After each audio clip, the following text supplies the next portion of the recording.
राष्ट्रीय स्वयंसेवक संघाचे सरसंघचालक डॉक्टर मोहन भागवत यांनी LGBTQ+ म्हणजे समलिंगी, विभिन्न लिंगी अशा व्यक्तींच्या समुदायाबाबत महत्त्वपूर्ण आणि संवेदनशील भूमिका घेतली आहे। प्रत्येक व्यक्तीला सन्मानाने जीवन जगण्याचा मूलभूत अधिकार आहे।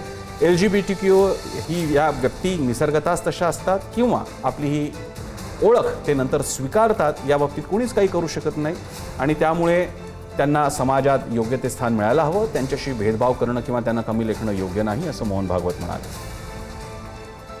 उस शरीर के खिंचाव के कारण बनी हुई बातें हैं, तो सारी दुनिया में तो हमारे यहाँ नहीं थी ऐसा तो हम नहीं कह सकते। हम भी मनुष्य, हमारे यहाँ भी थी, लेकिन हमारे यहाँ उनकी चुपचाप व्यवस्था की गई।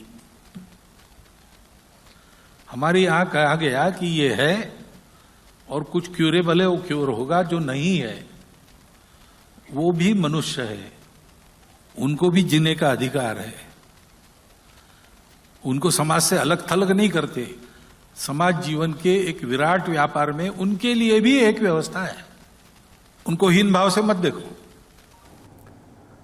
LGBTQ या कम्युनिटीसाठी काम करणाऱ्या आणि सामाजिक कार्यकर्त्या कृपाली बिडये आपल्यासोबत आहेत। कृपाली, सरसंघचालकांनी विधान करणं यासाठी महत्त्वाचं आहे कारण आपल्याला कल्पना आहे की ते ज्या विचारधारा, हिंदुत्ववाद आणि राईट विंग पॉलिटिक्सचं जे समर्थन संघ आणि भाजपकडनं आणि परिवाराकडनं होत असतं त्यांच्या, त्यामध्ये साधारणपणे हा विषय एक अस्पर्श आहे। अनेकदा तर त्यांच्या समर्थकांकडनं त्याची खिल्ली उडवली जाते। अशावेळी थेट सरसंघचालकांकडनं जेव्हा LGBTQ हे आपलेच आहेत, त्यांना स्वीकारायला हवं, त्यांना पूर्ण अधिकार आहेत असं विधान येतं, त्याकडे आपण कसं पाहता? सो ऍक्च्युली खूप पॉझिटिव्ह गोष्ट आहे की सध्या ही गोष्ट at a public level Mohan Bhagwat ji यांच्याकडून आलेली आहे आणि त्याला कम्प्लिटली डिक्रिमिनलाइज करा किंवा ते क्राईम नाही असं ते म्हणालेले आहेत। आणि जर आपण बघाल ह्या मुव्हमेंटच्या हिस्ट्रीच्या थ्रू जे IPC 377 चा जो मुव्हमेंट होता तो इतका स्ट्रॉंग होता, तेव्हा शासनाचा विरोध होता, पण आता ही जी बदललेली भूमिका आहे ही खूप पॉझिटिव्ह आहे आणि मात्र ही ट्रान्सलेट झाली पाहिजे प्रत्येक ठिकाणी, प्रत्येक गव्हर्नमेंटच्या ऍटिट्यूड मध्ये, कारण ऍटिट्यूडल बॅरियर्स या कम्युनिटीज बाहेर राहतात।